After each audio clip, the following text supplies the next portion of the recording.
Et veuillez vous asseoir, je vous en prie, dans la présence sainte et glorieuse de Dieu. Bienvenue dans la maison de Dieu encore une fois de plus. Je parle ce soir très rapidement, pas rapidement. Je parle ce soir sur, contrairement à ce qui a été promis sur les affiches, je voudrais parler sur l'intelligence des temps. L'intelligence est une qualité qui a été remise au second plan ou bien même a été traitée comme une qualité charnelle. En grandissant dans le Seigneur, j'ai entendu des prédicateurs s'opposer à l'intelligence comme si ce n'était pas une bonne chose. Mais la Bible place l'intelligence comme une qualité centrale. Même dans la recherche d'une femme, la Bible met l'intelligence de la femme au-dessus de sa beauté. La Bible dit qu'on peut hériter de ses pères des maisons et des richesses. Mais une femme intelligente est un don de l'Éternel. Et la Bible dit quoi? Tout don parfait. Cela veut dire que si c'est un don, que ça vient de Dieu, le don parfait qu'on a d'une femme, c'est son intelligence. Je ne suis pas en train de minimiser la beauté, mais l'intelligence est supérieure à la beauté. Parce que la contribution de l'intelligence d'une femme dans ta maison est plus importante que la cuisine. La première qualité lorsqu'on recherche une femme, parce que l'intelligence, c'est la capacité de comprendre et résoudre les problèmes. Pas d'en ajouter, mais de comprendre et de résoudre les problèmes. Même la qualité de pasteur, quand Dieu mentionne dans le livre de Jérémie les pasteurs pour la première fois, il dit, je vous donnerai des pasteurs selon mon... ils vont vous paître avec quoi? Spiritualité? Non. Dieu n'a pas dit, ils vont vous paître avec spiritualité. Il n'a pas dit, ils vont vous paître avec la prière. Il dit, les pasteurs que je vais vous donner seront des pasteurs intelligents. Prie que Dieu te donne un pasteur intelligent. Il va faire des choses intelligentes.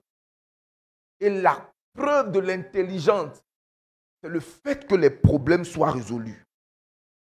Amen. Il dit Amen.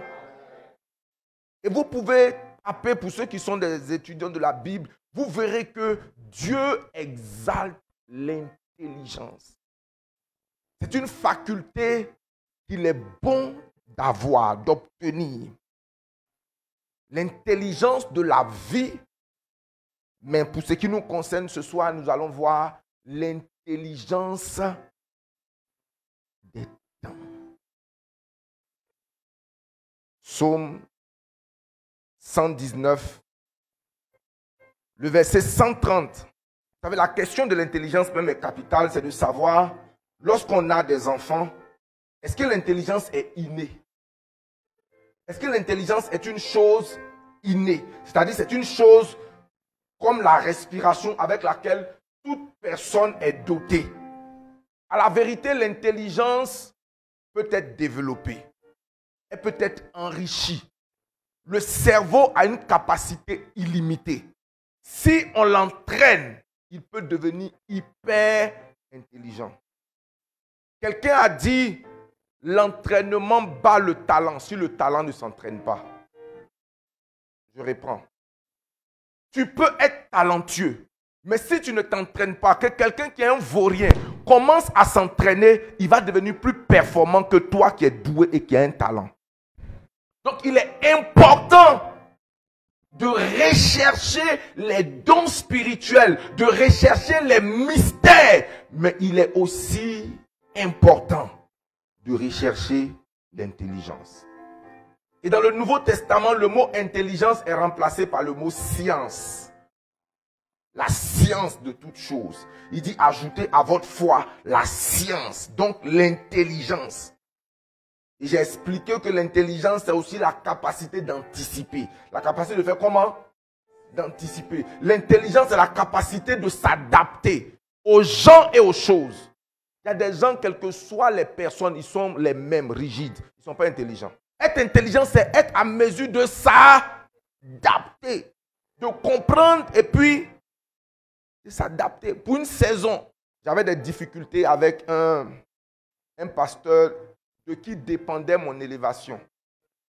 Mon élévation sur le plan administratif, parce que j'appartenais à une organisation où chaque année, on vous notait. On vous notait sur des critères.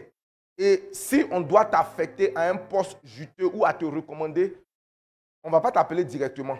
On va appeler celui qui est au-dessus de toi. Allô? Comment ça va? Yoro, comment il se comporte? Et ses prédications. Et ses relations avec les gens. Et c'est la personne là qui devait décider. Et moi, j'étais en conflit avec la personne. Et j'avais raison dans mes conflits. Et je suis allé voir un de mes patrons qui se trouvait au Ghana. Mon cher et béni Daddy Olutoki. Et je suis arrivé, j'ai dit au Daddy Olutoki, ce monsieur me fatigue. Moi, je suis un homme de la vérité. Il m'a regardé, il m'a dit, mon fils, tu es spirituel, mais tu n'es pas intelligent. Il dit, si tu te mets à genoux, est-ce que c'est ta vraie taille? Il dit, par moment, il faut te mettre à genoux, ce n'est pas ta vraie taille. Souvent, tu as besoin de te mettre à genoux pour obtenir des choses. Et quand tu les obtiens, tu prends ta vraie taille. Il dit, mon fils, pour au moins 2 ans, ton élévation dépend du gars là. Ce n'est pas que tu as besoin de t'adapter. De sourire avec lui, parce que ton sourire, on va dire non, ici, hypocrite, tu es inintelligent. Il y a des gens qui prennent leur inintelligence pour la spiritualité. Non, moi, je ne ris pas avec lui. Je ne ris pas avec. Ok, c'est comme ça que tu vas rester derrière pendant longtemps. Parce que c'est lui qui va signer ton document pour que tu sois affecté. Bien aimé, quand je suis rentré, j'ai changé ma manière de faire avec le monsieur.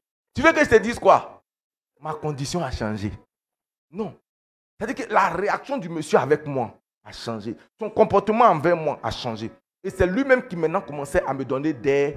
J'étais droit, mais je n'étais pas intelligent. Que Dieu te donne l'intelligence. Oh, je n'ai pas entendu ton amen. Psaume 119, le verset 130. Donc la révélation. Révéler veut dire tout simplement enlever le voile. Donc le fait d'enlever le voile sur tes paroles fait comment? Elles illuminent, elles éclairent. Et qu'est-ce qu'elles font? Elles donnent de l'intelligence au simple. Le mot simple ici veut dire folle.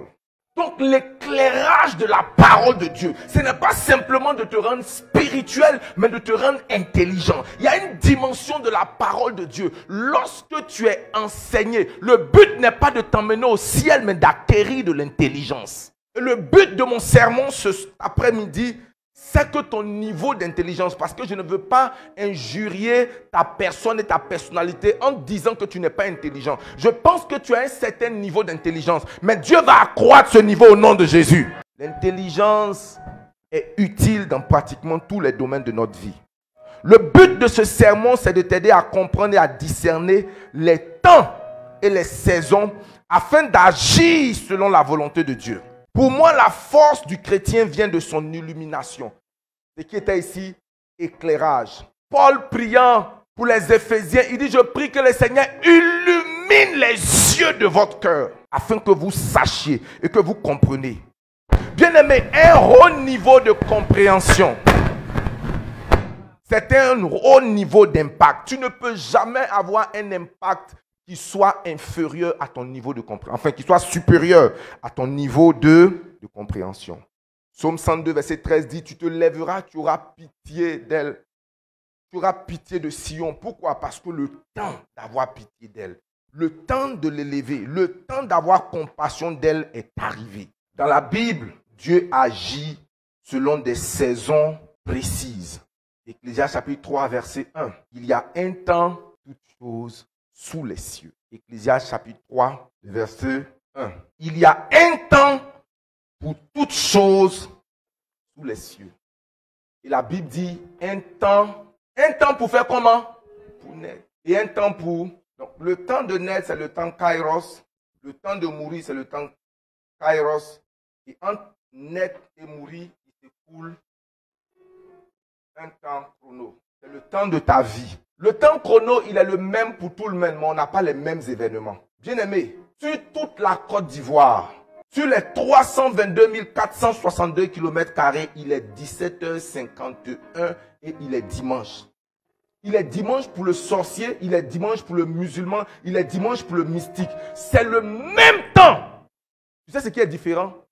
C'est qu'au moment où nous sommes à l'église, quelqu'un est en train de mourir. Au moment où nous sommes à l'église, quelqu'un est en train de pleurer. Au moment où nous sommes à l'église, quelqu'un est en train de rire.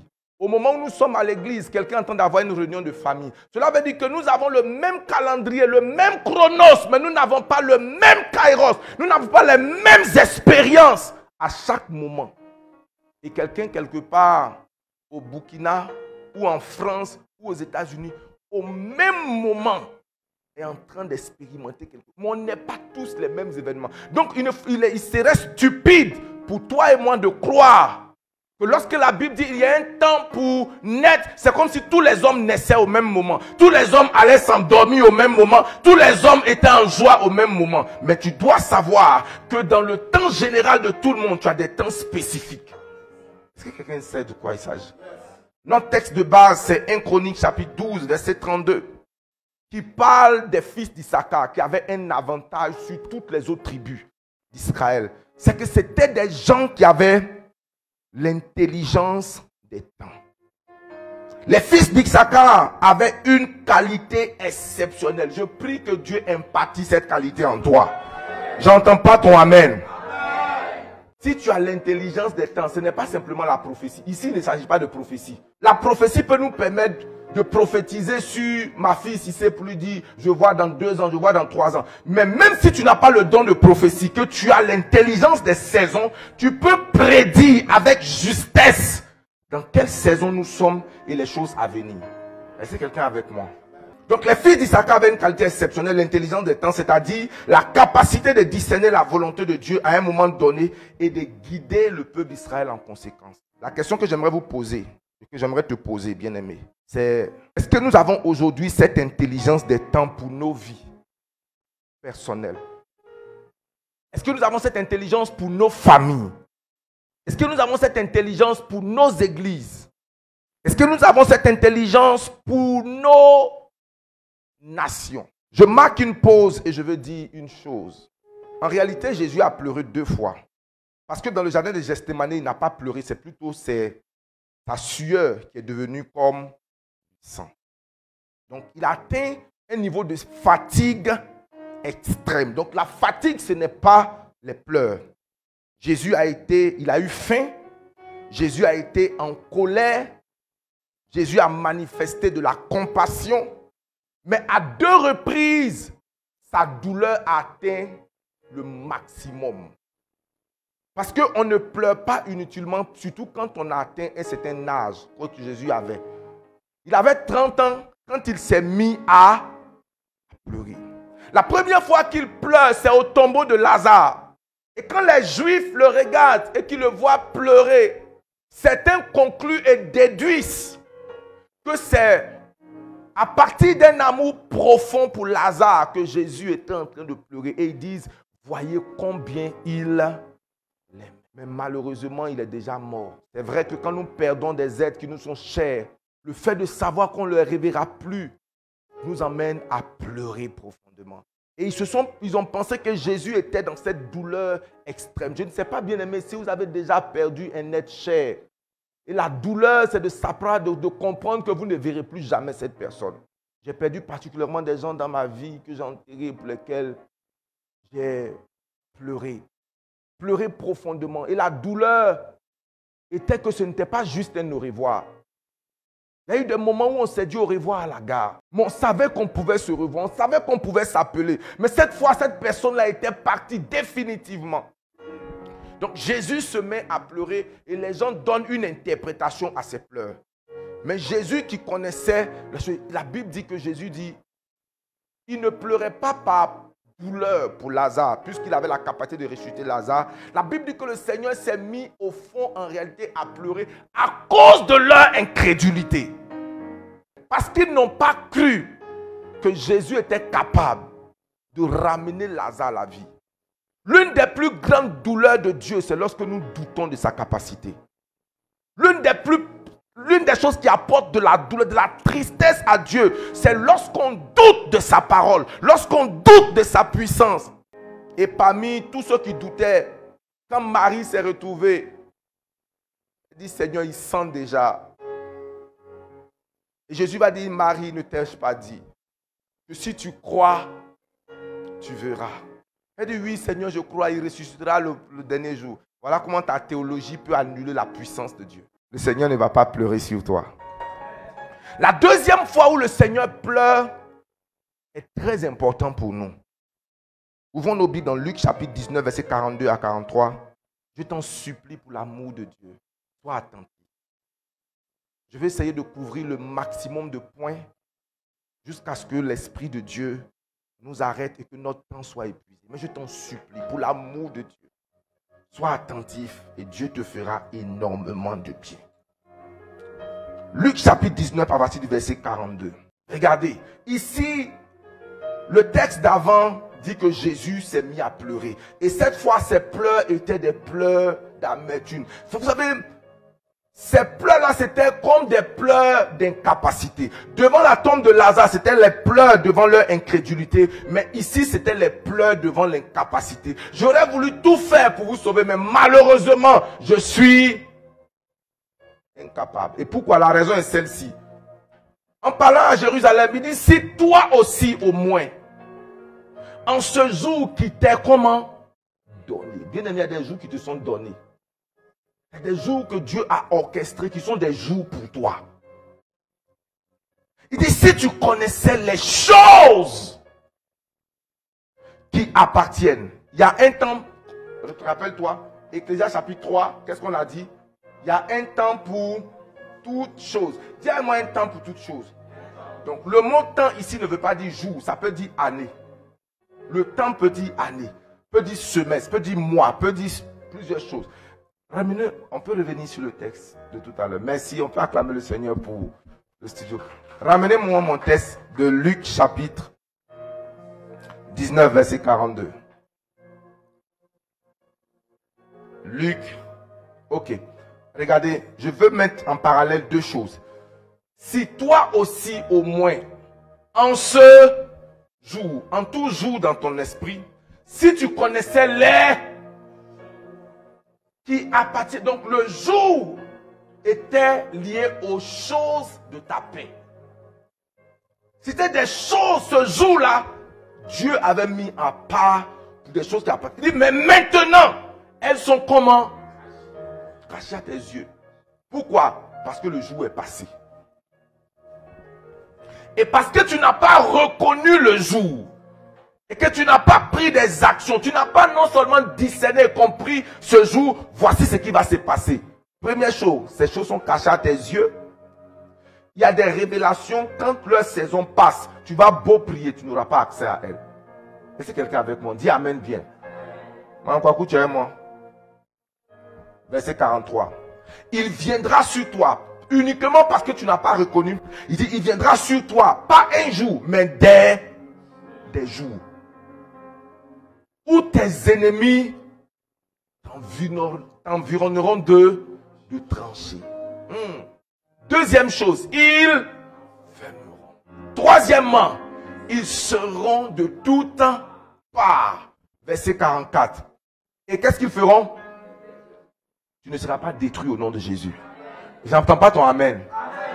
Mais malheureusement, quand tu ne discernes pas ton temps, tu rentres dans la destruction. Il dit, ils te détruiront.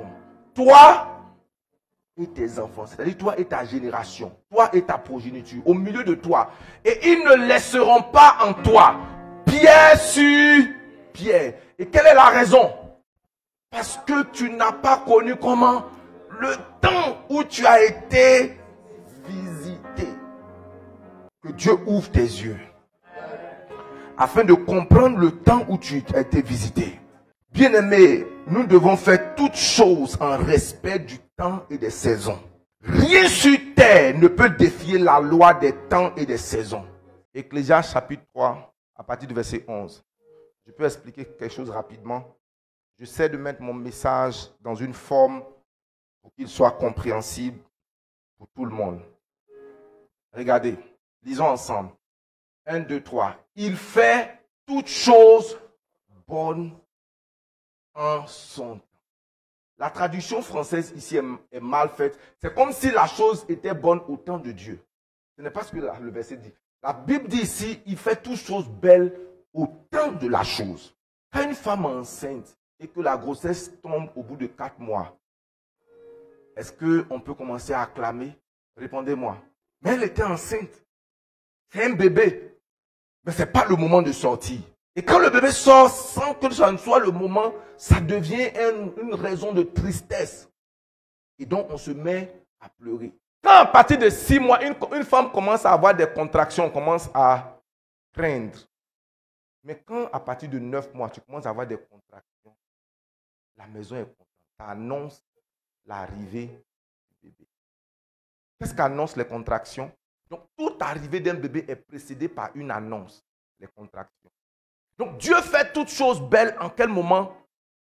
Bien-aimé, quand vous précipitez le temps des choses, vous mangez des fruits qui ne sont pas mûrs. Et il y a dans la vie de beaucoup de gens un travail qui n'est pas mûr, un mariage qui n'est pas mûr, une entreprise dont ce n'est pas le moment. Quand la chose arrive en son temps, toutes choses prennent leur place. Je prie que tu discernes le temps Kairos au nom de Jésus. Le temps Kairos veut dire le temps opportun, le bon moment. L'un des bons moments qu'on a vécu dans les travaux qu'on vient de faire. Bien aimé, docteur, quand on a fini de faire le temple et que tout était nouveau, tout brillait. On a pris les chaises rouges, on a installé. Quand j'ai regardé les chaises rouges, mon cœur était, je ne dirais pas dans la tristesse, mais il dit Seigneur, fais quelque chose. Et pendant qu'on était en train de finir, quelqu'un appelle. Il dit, monsieur, je dois vous livrer quelque chose. Moi, je pense que c'est un livreur qui vient me livrer un t-shirt. Après, il me rappelle, il dit, non, je viens de la zone industrielle. Ça devient sérieux. Tu viens d'où? Zone industrielle. J'ai dit, comment je vais vous reconnaître dans quel Yango? Il dit, non, c'est camion social. Il dit le nom de la société. Je dis, ok. Je suis sur la route. Quand vous tournez, vous allez me... Et quand le gars arrive, la chose était belle parce que c'était son temps. Elle arrivait sans tordre le cou à une personne. Dieu a orchestré les choses. Et le monsieur est venu au bon moment. Ce que j'essaie de te dire, que quand Dieu programme les choses, au moment où quelqu'un est en train de sortir de ta vie, ou bien tu es en train de perdre une chose, Dieu est en train de la remplacer avec quelque chose de beau, quelque chose de fabuleux. Il n'y a pas de vacances dans l'organisation du plan de Dieu. Quand tu suis l'agenda de Dieu, la chose arrive au bon moment. C'est pourquoi il dit attends la prophétie. Parce que si tu attends sa bonne saison, tu verras que tout se met en place seul. Est-ce que vous savez que Jésus lui-même nous enseignait la loi des temps et des saisons? Jean chapitre 9, verset 4, s'il vous plaît. Jean chapitre 9, verset 4. Je vois Dieu bénir quelqu'un au nom de Jésus. Je ne sais pas si tout le monde est avec moi. Regardez ce que Jésus dit. On peut lire ensemble. 1, 2, 3. Il faut que je fasse. À quel moment? Tandis qu'il est jour. Les œuvres de celui qui m'a. Et puis lui-même il dit, la nuit, que tu le veuilles ou pas, la nuit. Le Fils de Dieu dit que la nuit vient. Et quand la nuit vient, qu'est-ce qui se passe? Où personne ne peut travailler. Donc il y a ce qu'il faut faire pendant qu'il est encore jour. Jésus, malgré sa toute-puissance, était soumis à la loi des temps et des saisons. Autant il fera jour, autant tu dois te préparer pour la nuit. Donc il arrive que tu le veuilles ou pas, une nuit. J'ai envie de dire quelque chose, mais je le dis dans mon message un peu plus bas. Éphésiens chapitre 5, verset 16 à 17. Éphésiens chapitre 5, verset 16 à 18, Paul parle. Regardez ce que Paul dit. Il dit, rachetez-le. Pourquoi il ne demande pas de prier pour changer les jours? Et puis il dit plutôt, ça veut dire faites plus avec le temps. Parce que les jours dans lesquels vous êtes sont comment? Mauvais. Allons-y au verset suivant. Allons jusqu'au verset 18, verset 17. Sois béni, apôtre. Verset 17. Je suis béni. S'il vous plaît, on reste là. Paul dit, rachetez le temps car les jours sont comment? Et puis, il vient comme maîtrisant cette science, cette intelligence appelée l'intelligence des temps. Il leur dit, c'est pourquoi ne soyez pas comment? Inconsidérés.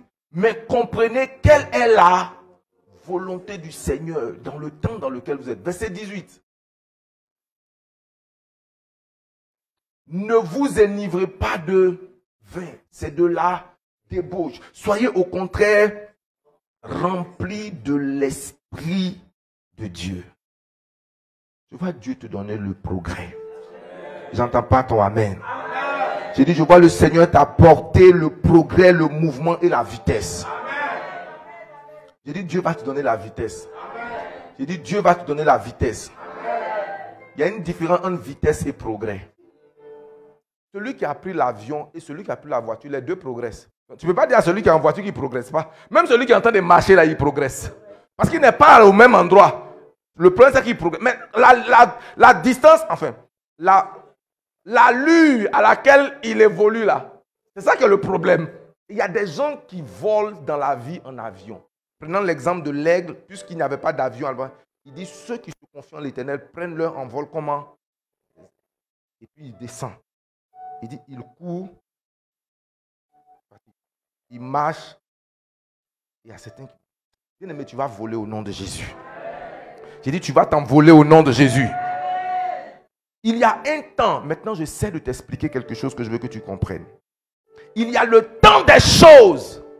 Il y a les temps où Dieu t'expose. Luc chapitre 1, verset 80. Luc chapitre 1, verset 80. Ici, il est question de Jean le Baptiste. Il ne s'agit pas ici de Jésus. Il s'agit de qui? Jean le Baptiste. Je vous en supplie, écoutez-moi. La Bible dit, oh l'enfant, et il se fortifiait comment? Et il demeurait où? Dans les déserts. Jusqu'à quel moment? Jusqu'au jour où il se présenta. Donc il y avait un jour qui était réservé par Dieu pour qu'il soit présenté. Ce passage décrit la préparation de Jean-Baptiste dans le désert, un lieu symbolique de solitude, d'intimité avec Dieu, de formation spirituelle, jusqu'au moment fixé par Dieu arrive pour qu'il commence son ministère public. Et j'en sors là une leçon. Dieu peut t'apprêter en dehors de ton appel. Je m'explique. Quelqu'un peut être pour la ville, mais sa préparation se fait au désert. Quelqu'un peut être pour la royauté et sa préparation se fait derrière les moutons. Souvent, les gens pensent que parce que tu es appelé à être pasteur, tu dois forcément être entraîné auprès d'un pasteur. Ta formation voulue par Dieu peut être en déphasage avec ce à quoi il te prépare. Souvent, Dieu peut te dire, sois juste un protocole. Ça n'a rien à voir avec le ministère. Tu n'as jamais pris le micro. Vous savez, l'un des grands hommes de Dieu dans le monde, il s'appelle Jerry Savelle. Jerry Savelle, c'est le fils spirituel de Kenneth Copeland. Kenneth Copeland, c'est le père de la prospérité. Vous savez quoi? Jerry Savelle était l'homme de studio de Kenneth Copeland. C'est lui qui enregistrait les cassettes et les vidéos. Il n'avait rien à voir avec la prédication. En fait, c'était même pas dans... Il ne savait même pas que c'était ça. Mais à l'époque, la technique n'était pas tellement évoluée où tu pouvais mettre un son et puis tu appuies un bouton, ça enregistre du coup. Donc, il devait suivre pendant que les messages passent. Donc, quand le pasteur Yoro ou bien son pasteur finit de prêcher, lui, dans son truc, il écoute. Et pendant qu'il le faisait, il ne savait pas que Dieu était en train de le remplir, de le remplir, de le remplir. Et un jour, pendant que le père n'était pas là et que l'orateur invité n'était pas là, on lui dit, est-ce que tu peux apporter une exhortation? Il dit, moi je ne suis pas prêt. Il dit, non, c'est pas grave. Viens, viens rapidement, viens. Bien aimé, quand il a pris le micro, c'était le jour de son annonce. Même son père spirituel n'avait pas prévu ça. Quand il a entendu ce qui s'est passé, il dit, Jerry, tu étais un pasteur en préparation sans que je ne le sache. Il dit, je préparais d'autres personnes autour de moi, mais Dieu te préparait dans le secret. Dieu te préparait. Bien aimé, il y a des gens que les hommes préparent. Il y a ceux que Dieu prépare. Je prie que Dieu te prépare pour quelque chose de fabuleux. La Bible dit, il était dans les déserts, dans la solitude. Il mangeait des criquets et du miel sauvage jusqu'au jour où il fut présenté publiquement. Bien aimé, il est arrivé comme un sujet d'étonnement. Les gens se sont dit, mais lui là, c'est qui? Sa manière de s'habiller était bizarre. Sa nourriture était bizarre. Il arrive, il dit, je suis prophète. On dit, toi, tu es qui encore? Bien-aimé, personne n'a mis Joseph dans une école d'économie, dans une université quelconque. Son université, c'était les assiettes. Son université, c'était les chaussures. Son université, c'était la planification dans la maison d'un maître. Il ne savait pas que Dieu était en train de le préparer. Écoute-moi. Dieu peut t'apprêter en dehors de... Moi, aujourd'hui, je vois beaucoup de serviteurs de Dieu qui organisent eux-mêmes leur propre élévation, leur propre promotion. J'ai entendu un serviteur de Dieu dire, Daddy, je veux que tu me mettes en contact avec tel homme de Dieu. Peu importe ce que ça va me coûter. Je veux qu'il vienne dans mon église. Et pendant qu'il va prêcher, je veux qu'il mette mon culte sur sa page. Je prophétise mieux que lui. Je vois plus clair que lui. Lui, il ne voit pas bien. Papa, moi, je vois. Tout ce que je n'ai pas, c'est l'exposition. Personne ne me connaît. Et je suis en train de voir comment on peut me connaître. Si tu peux m'aider, j'ai 10 000 € pour qu'il vienne dans mon église. Tout ce qu'il cherche, c'est d'essayer d'organiser comment il peut être en vue. Comment il peut être exposé. Mais la Bible parlant de Jean-Baptiste, la Bible dit il resta où ça? Dans les déserts. Jusqu'au jour où il devait être exposé fut arrivé. Et il se présenta. Bien aimé, quand Dieu te présente, personne ne peut te rejeter. Mais le problème, c'est que Dieu ne te présentera pas tant qu'il n'a pas approuvé ta préparation. Joseph a été préparé. Moïse a été préparé. Bien-aimé, c'est toi, la préparation te revient. La présentation revient à Dieu. Mardochée a été préparé à la porte. Il ne savait même pas qu'il était préparé à la porte. Sa nièce était dedans, elle a oublié. Au point où il a rappelé à sa nièce qu'on dirait que tu oublies. Hein. Tu ne sais pas d'où tu viens. Tu es une juive. Tu es en train de manger le caviar. Tu es en train de dormir dans les lits douillés. Tu ne veux pas te souvenir de ton peuple. Laisse-moi te dire que même si tu ne te lèves pas pour le peuple de Dieu, Dieu va susciter quelqu'un d'autre pour délivrer le peuple. Et toi et ta famille, vous allez périr. Sa nièce, il a éduqué, il avait oublié. La Bible dit le monsieur était à la porte. Il discutait avec les gens de la porte. Et les gens qui étaient à la porte étaient des vauriens, des discuteurs. Et la Bible nous dit que le roi un jour n'arrivait pas à dormir. Il a vu des chroniques où quelqu'un l'avait délivré. Et il a demandé qu'on prépare. Qu'on prépare. Bien aimé, il y a des opportunités que Dieu prépare pour ton élévation. Est-ce que quelqu'un est avec moi? Il y a un temps prévu dans le calendrier de Dieu. Il y a des gens qui seront connus dont on ne sait rien aujourd'hui.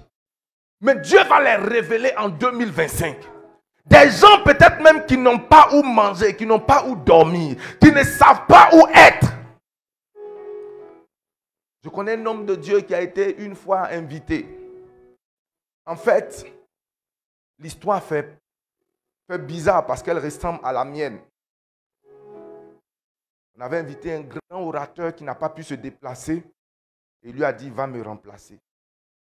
Et quand il est arrivé au lieu de la conférence, les gens sont venus le chercher, pas à l'aéroport, mais à la gare.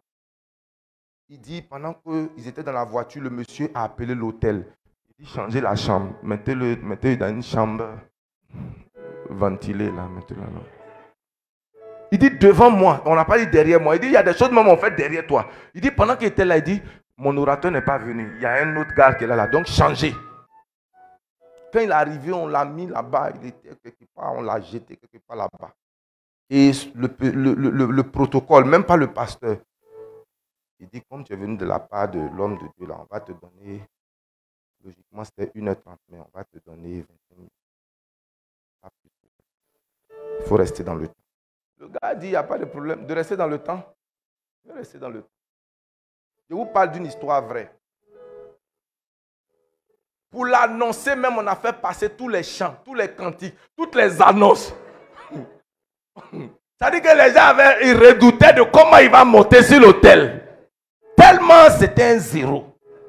Et puis finalement, nous ne pouvons rien. Donc nous allons recevoir un jeune serviteur de Dieu qui est en train de monter dans le pays. Il va venir nous apporter une brève exhortation. S'il vous plaît, nous allons l'accueillir. Bien-aimé, cet homme va prendre la parole. Et dès qu'il va commencer à adorer, la présence de Dieu va prendre de la salle. Les gens vont commencer à tomber sous l'onction et la prédication qu'il va donner va sortir des profondeurs de la terre. Et en 20 minutes, au moment où il va descendre, le pasteur principal dit, tu peux continuer. Il dit, non, je ne continue pas.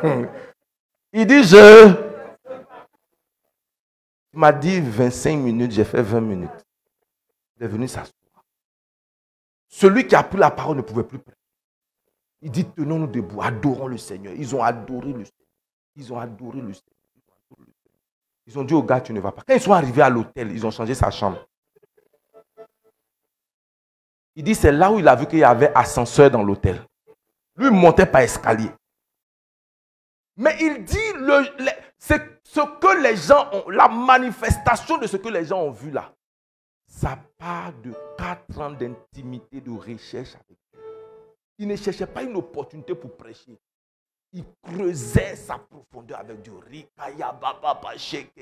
Il ne savait pas qu'un jour, l'homme de Dieu là allait être indisposé parce qu'il avait plusieurs invitations et il a vu une grande église qu'il pouvait plutôt honorer en disant, mon petit va me remplacer. Et c'est là où son élévation a commencé parce qu'il est devenu l'orateur principal de ces conventions-là. Dieu l'a élevé, Dieu a commencé et son nom est parti. Ceux qui cherchent des places, qui essaient de programmer un jour pour leur élévation, ce jour pourrait ne jamais arriver. Bien-aimé, il n'y a personne qui ne vient de nulle part. Tu ne peux pas arranger ta célébrité. Mais il y a un jour prévu par Dieu. J'ai dit, il y a un jour prévu par Dieu. Pourquoi est-ce que l'intelligence des temps est cruciale? David savait qu'il devait attendre avant de devenir roi. Est-ce que je prêche à quelqu'un? Est-ce que vous savez quand David a été oint? Il a été oint à quel âge? Il est devenu roi à quel âge? Donc après qu'il ait reçu Huile à 17 ans, il allait où? Il est retourné dans les champs. Je vois trop de serviteurs de Dieu essayant d'organiser leur propre importance, leur propre évaluation, leur propre élévation. Et certains vont jusqu'à se donner des noms, des titres, des choses, en train de se battre pour avoir des véhicules, vivre dans des quartiers où ils sont endettés et hyper endettés, dans le but de se faire un nom. Ça, c'est le modèle de la tour de Babel. La Bible dit l'élévation ne vient ni de l'Orient ni de l'Occident. L'élévation vient de Dieu. Dieu a prévu un jour ou au moment où tu ne sais même pas, peut-être que tu rencontreras cette personne dans un hôtel. Tu rencontres cette personne dans un restaurant. Et les 2 minutes de conversation vont changer ton histoire. C'est souvent la petite servante ou la petite personne que tu méprises au feu qui parlera de toi. Dieu n'a jamais, depuis que je lis la biographie des hommes que tu as élevés, bien aimé, il n'y a jamais une histoire qui se répète et qui est la même pour tous les hommes que Dieu a élevés. Et ceux qui ont été réellement élevés par Dieu l'ont été à partir d'un jour. Que ce soit dans le ministère, que ce soit dans le sport, que ce soit dans la musique. Souvent, il y a des gens, il y a longtemps, ils chantent. Mais c'est une chanson qui les révèle. Et tu te dis que... Lui là, il dit non, hein? Il y a longtemps. Et puis, mais pourquoi on ne le connaissait pas? Parce qu'il y a un jour pour ton élévation. 2 Samuel chapitre 5, verset 4 à 5, je lis la parole. David était âgé de quel âge? Lorsqu'il devint roi. Et il régna combien de temps? 40 ans. À Hébron, il régna sur Juda 7 ans et 6 mois. Et à Jérusalem, il régna 33 ans sur tout Israël. Si tu étais à la place de David, à partir du moment où tu es oint, tu commences à revendiquer. De toute manière, Dieu m'a oint. Qu'est-ce que j'attends d'autre? C'est l'onction de Dieu. Dieu m'a déjà oint. Le pasteur qui est là, le roi qui est là, il devient illégal, rejeté par Dieu. La Bible dit que David retourna à ses occupations jusqu'à ce que Dieu l'élève. Je ne suis pas en train de vouloir te retarder. Je suis en train de faire comprendre que dans cette année 2025, il te faut discerner les saisons et les temps de Dieu, où le Seigneur va te révéler à toi. Et pour cela, il te faut demander la sagesse et l'intelligence pour agir au bon moment. Pourquoi est-ce que l'intelligence est si cruciale? Parce que nous avons des défis dans notre époque. Nous avons des crises, nous avons des conflits mondiaux, nous avons une réalité des choses qui va se passer. Écoutez-moi. Matthieu chapitre 16, verset 3. Je suis en train de t'aider à discerner les temps. Pourquoi est-ce qu'il est important d'avoir l'intelligence des temps? En raison des défis de notre époque. Deuxièmement, pour prendre de bonnes décisions. Matthieu combien? 16, verset 3. Je vous en prie, levez la tête et lisons ensemble. Il y aura de l'orage aujourd'hui. Comment vous le savez? Car le ciel est d'un rouge sombre. Et regardez ce que le Seigneur dit. Vous savez comment discerner l'aspect du ciel. Et vous ne pouvez pas discerner les signes. Donc il y a deux choses. Je peux savoir qu'il va pleuvoir quand je vois l'aspect du ciel. Et ceux qui savent lire le ciel savent qu'un orage forcément n'annonce pas la pluie. Il faut qu'il y ait des trucs sombres et rougeâtres. Alors c'est la garantie qu'il va pleuvoir. Comme je vous ai annoncé tout à l'heure, quand une femme à partir de 9 ans commence à avoir des contractions, les contractions sont une notice que quelque chose arrive. Et le Seigneur dit, vous savez lire les choses naturelles, mais vous ignorez ce qui est plus important, les signes des temps. Il y a des signes qui annoncent des choses. Quand tu regardes dans ta vie, depuis une semaine, quelque chose arrive auquel tu ne t'es pas habitué. Bien-aimé, sois sensible à ce que Dieu est en train de te dire. Le Seigneur est en train de te dire qu'il y a un shift dans ton esprit. Sois sensible à certaines choses qui arrivent de manière répétée dans un temps court. Sois sensible même lorsque un lieu où tu avais été béni commence à devenir un lieu sec pour toi. Je me souviens d'Élie qui recevait de la manne, qui recevait de la nourriture. De qui? Du corbeau. Et qui buvait l'eau du... Et à un moment donné, la Bible dit que le torrent a séché. Et le corbeau ne venait plus. Et Dieu lui a dit, c'est le temps du changement de saison. Est-ce que quelqu'un avec moi? Il y a des événements dans ton pays qui annoncent quelque chose. Vous voulez que je vous dise quelque chose? Il y a des morts qui annoncent des choses. Dans le pays, sois sensible. Il y a des hommes de Dieu, quand ils meurent, ou bien quand un scandale arrive, c'est un signe des temps. Le Seigneur a dit quoi? Ce qui est arrivé au temps de Noé arrivera. Les gens marieront. Et qu'est-ce qui va arriver? Quelque chose. Donc sois sensible à quelque chose. Souvent Dieu dit, je vais enlever ton père spirituel. Ou bien je vais faire ci. C'est un signe. Quel est le signe? Ou une personne que tu n'as pas vue depuis longtemps vient te visiter. Seigneur, quel est le signe? Quel est ce que tu es en train de me dire? Il te faut être sensible pour discerner ces choses-là. Un document perdu que tu retrouves, elle peut être l'annonce de l'arrivée d'une ancienne chose qui renouvelle dans ta vie. Sois sensible. Sois sensible. Quand des anciennes personnes avec lesquelles tu avais coupé lien, non pas une, mais 2, 3, 4 personnes, reprennent contact avec toi à une fréquence que tu ne comprends pas. Bien-aimé, sois sensible aux signes des temps. Vous savez ces choses. Vous savez que la matin arrive lorsque vous voyez ces choses. Mais est-ce que vous comprenez le signe des temps? Bien-aimé, s'il y a dans cette salle des fils d'Issachar, en regardant les choses qui se passent dans le pays, ils peuvent prédire ce qui arrive avec exactitude. Pourquoi? Parce que les signes sont des signes précurseurs. Tu n'as pas besoin d'être un prophète, tu as besoin de lire le temps. Tu vois telle personne en train de se lever, tu vois telle personne en train de devenir temps, tu vois telle annonce qui est en train d'arriver. Tu vois par exemple, est-ce que tu crois que l'arrivée du président américain est un signe des temps? Pas de la lecture de journalistes, de la lecture spirituelle. Lorsque tu lis la parole de Dieu, tu vois un gars comme Trump qui se lève. Si tu as l'intelligence des temps, tu sais quoi faire.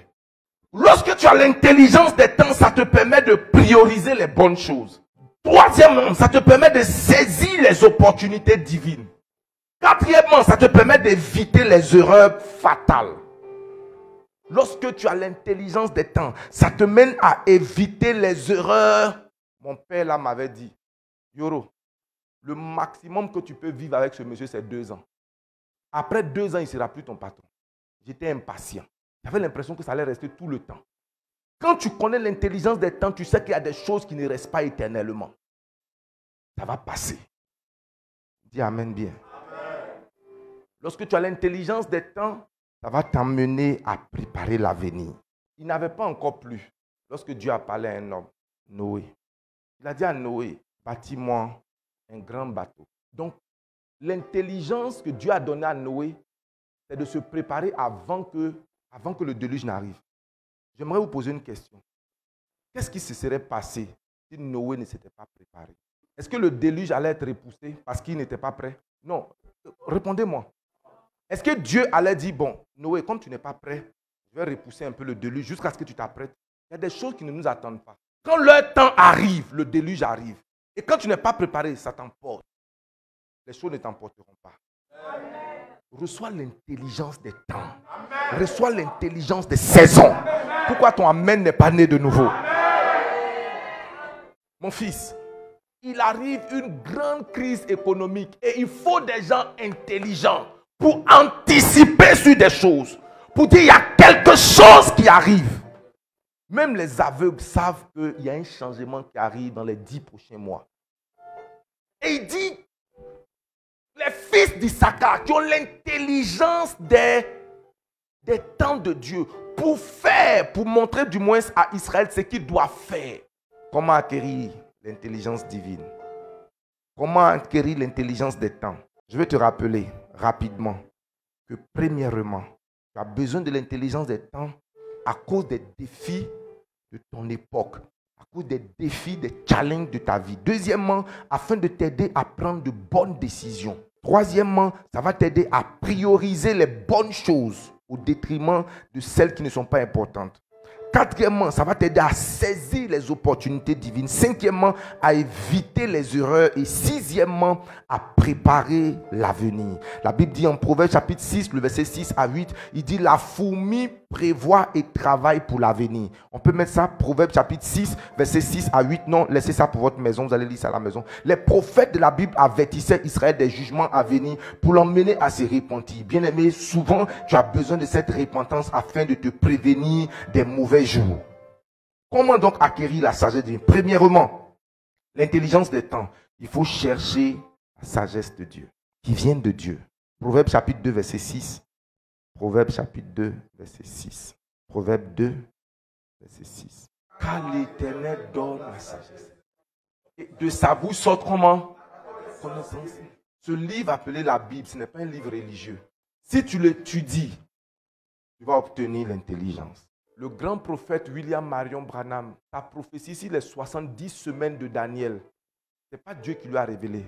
C'est en lisant la Bible. Il parle du livre de Daniel comme étant le livre de l'Apocalypse le plus parfait que le livre d'Apocalypse lui-même. Il donne des détails sur des événements mondiaux. Lis et médite ta Bible. Ne cherche pas à courir après un prophète qui est habillé en rouge quelque part, avec une grosse chaîne noire sur sa tête. Je n'ai rien contre les prophètes, mais la prophétie est différente de l'intelligence des temps. Est-ce qu'on m'a compris? Donc, il faut passer du temps dans la prière. Passe du temps dans la méditation de la parole. Passe du temps en lisant les livres prophétiques. Et en les lisant, parle en langue. C'est là où tu vas te rendre compte que quand le Seigneur parle, par exemple, de la grande housse, housse, l'image prophétique de la Russie. Qu'est-ce que cela signifie? Et tu commences à dire des choses. Et tu ne recherches pas certaines choses. Parce qu'il y a des gens qui disent, le Seigneur va arriver dans telle date. Mais le Seigneur, la Bible nous dit que le jour de l'avènement du Seigneur a été scellé, codé et caché à tous les humains. Il nous a dit plus ou moins quand ça va venir. Mais le jour lui-même là, ça ne nous a pas été donné. Cela veut dire quoi? Que tous les jours peuvent être prédéterminés, sauf la venue du Seigneur. La deuxième chose, comment acquérir la sagesse des temps? Être attentif aux signes de Dieu. Et comment cela est possible? Observez ce qui se passe dans le monde. Observez ce qui se passe dans votre famille. Observez ce qui se passe autour de vous. Il y a un zodiaque, il y a un agenda. J'étais dans une famille alliée de passage hier où il disait chaque 2 ans, nous perdons 2 personnes à l'intervalle d'1 mois. Ils ont commencé à faire l'histoire. En 90, tonton temps et puis tanti temps. 92, tanti tel et tanti temps. En telle année, tanti ci et tanti temps. Le mois, il y a 2 mois, il y a eu Mireille et il y a quelqu'un qui devait partir. Une musulmane au milieu d'eux a dit, j'ai vu clairement que Mireille allait mourir avant qu'elle ne meure. Et la deuxième personne qui devait partir, c'est Franck. Vous savez quoi?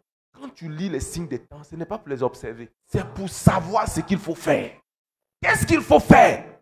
C'est pour savoir exactement ce qu'il faut faire. Il y a un cycle de 10 ans en Côte d'Ivoire. Vous n'avez même pas besoin d'être un prophète. Même les gens qui ne connaissent pas Dieu savent que notre pays est bâti sur un cycle de 10 ans. Chaque 10 ans, il y a un bouleversement. Chaque 10 ans. La Côte d'Ivoire, les années intermédiaires, il n'y a jamais de grand bouleversement. Ce n'est pas une prophétie sûre. C'est l'intelligence des temps. Dis Amen. Je n'ai pas entendu ton Amen. Amen. Observe ce qui se passe. Et souvent, il faut regarder les présages du ciel. Souvent, tu regardes le ciel et puis il y a comme une sorte de cercle. Ce n'est pas anodin. Il y a un message derrière. Je ne veux pas être superstitieux, mais il y a des matins qui annoncent. Il faut agir avec foi et obéissance.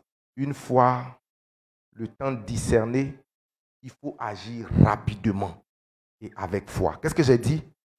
Une fois le temps comment discerné, il faut faire comment? Agir rapidement et avec comment? Foi. Noé, après avoir entendu Dieu, a construit l'arche sans délai. Sans l'arche, Noé aurait péri. Tu as besoin de ton âge pour ne pas périr. Finalement, il n'y a pas une seule personne, comme dans l'Ancien Testament. Il n'y a pas que les serviteurs de Dieu qui doivent être des fils d'Issachar. Chacun de nous, à son niveau où il est, doit être un fils d'Issachar. Être des leaders spirituels qui discernent les saisons et se guident eux-mêmes dans la volonté de Dieu. Demandez à Dieu l'intelligence des temps pour reconnaître les opportunités divines, pour conduire votre famille, pour conduire votre église, pour conduire votre entreprise. Si tu sais lire les saisons, peut-être que cette année, c'est une année où tu dois déménager. Peut-être que la saison maintenant est favorable pour quelque chose de spécifique. C'est le bon moment pour quelque chose de particulier. Je vois Dieu dire à quelqu'un 3 fois dans la semaine, mets-moi tes nuits à part, car je suis en train de te préparer pour quelque chose. Il y a un homme de Dieu, c'est mon message, sinon je ne vais pas m'arrêter. Il y a un homme de Dieu que j'ai commencé à écouter depuis le début de l'année 2024. Docteur, j'aime les gens, j'aime les hommes de Dieu.